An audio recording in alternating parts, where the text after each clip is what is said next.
Welcome back, folks. Right, so you're here with us on Cape Rugby TV, where every week we take a look at what's happening in the world of Western Province Club Rugby. Don't forget, a little bit later, we're going to explain to you how you can win yourself a case of Score energy drinks. We're talking about MChem 24-hour pharmacy and, of course, Decro Paints on board with Cape Rugby TV as well. Decro brings paint to life.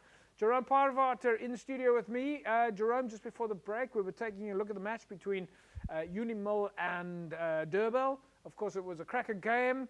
The weather did play. It looked like the weather played a little bit of ball, but of course Saturday was a very interesting day because it was probably the loudest thunder that I'd ever heard in my life.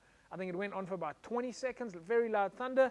There was rain, there was sunshine, there was wind. There was pretty much every weather condition that you could get. But of course, and in fact, a lot of games were cancelled this weekend, or some of the games were postponed because the fields are still waterlogged. But let's go back to the Unil Durbel game.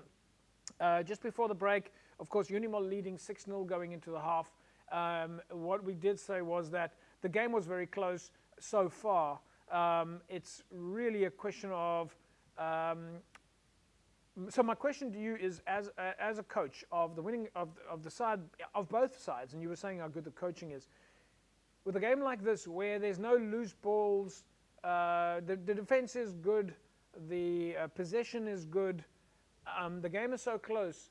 What does the coach say then to the team? Because this is like playing in the finals.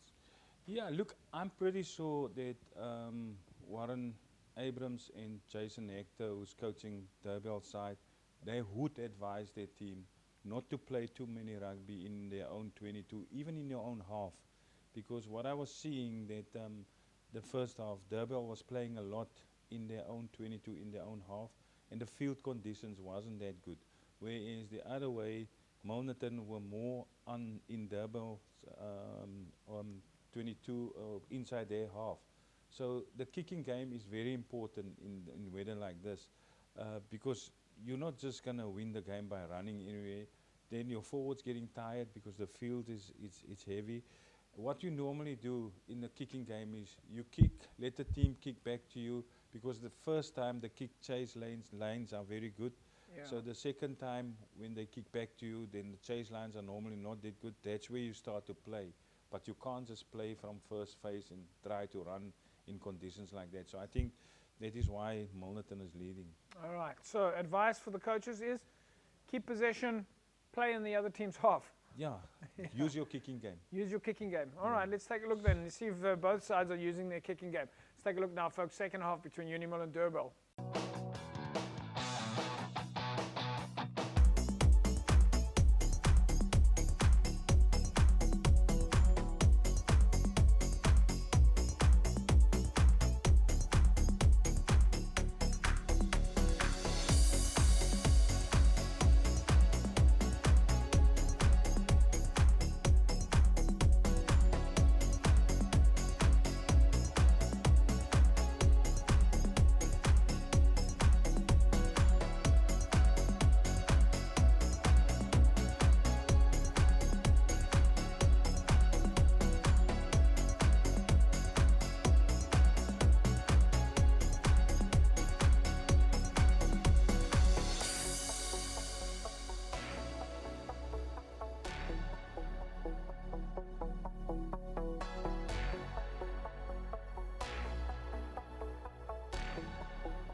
right, there we go, Jerome. Final score, Unil 13-0. Durbel, no points on the board. I would not have expected that from Durbel, which obviously means that the Unil defense was very good. Yeah, Unil defense was very good. As we spoke at halftime about the kicking game, still, Durbel didn't use their kicking game. What's very bad is when they almost in Unil's 22, then they kick. That's where you want to hold the ball and try to milk a penalty or try to go score. So they do it the opposite. When they're in their 22, they try to run on the field like that from there. When they close to Durbel's try line, then they kick. There was once where the number 9 had a line break, and he chipped the ball and they had 3 guys away back. Possession, They lose possession. Yeah, fullback picked up the ball. The winger kicked the ball out. It's on Unil's 22. Kick the ball out. It's Unil's line out. There's a turnover. They try to play. There's a turnover. Unil went to go score. Yeah. So I think that's the difference, and I think the coaches are not happy with that because there's no way a coach will tell a guy to kick a ball away in the opposition 22. In the 22, that's always where you're taking a gamble. You make a mistake there, give away possession. You've lost all the work that you've done to get into the 22. Yeah. But the guy actually took where they got the penalty. Yeah. The guy take a quick tap. He passed the ball. There was a turnover. Unil win the ball back and they go score. This was going to be that was where I was going to go to. The Unil try obviously sealed the game for them, and again from turnover ball. Yeah. Yeah. Jerome, let's quickly take a look then at the scores in Super League A. And of course, there we see Unil then walking away 13-0 over Durbel. Hamilton 17-13 over St. George's, and then Helderberg 19-15 over False Bay. Jerome, that match, St. George's and Hamilton's, this was an important game for both sides. Hamilton's needed to show that they are actually in the top 6, and they've now positioned themselves in the log. We'll take a look at the log in a second. And for St. George's, who are a little bit lower down on the log, they would have wanted to make sure that they position themselves in that space where they are within striking distance of the top 6, because we're at that space now where the top 6 is really important. Yeah, definitely. I think St. George's, you don't want to lose. It's a home game, but I think they got a point out of the game. Yeah. And Hamilton's on the other side. That's a good win for them to go and get a away win. So yeah, it's tight score there. So very close. Yeah. Seems like anything could have happened on the day there. The other team that was very impressive this weekend was False Bay against Helderberg. There's been questions around False Bay. Can they turn it again? Super League A champions, can they turn it back on? And even though the points went in favor of Helderberg, False Bay really were in the fight right up to the very end. They're probably very unhappy with their performance, or at least with the result, but they can be very happy with their performance.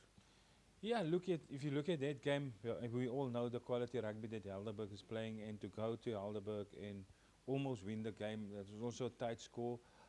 So you're not happy with the result, but I think False Bay need to get some wins now. Yeah. All right, folks, we're going to take a look then at the log in Super League A when we come back from the break, and we're also going to take a look at some of the previous highlights that we needed to show. Mr. Parvater, who was not here, Gordons Bay Strand United, and of course we've also got that Brackenfell NTK game for you. We'll be back in a sec, don't go away.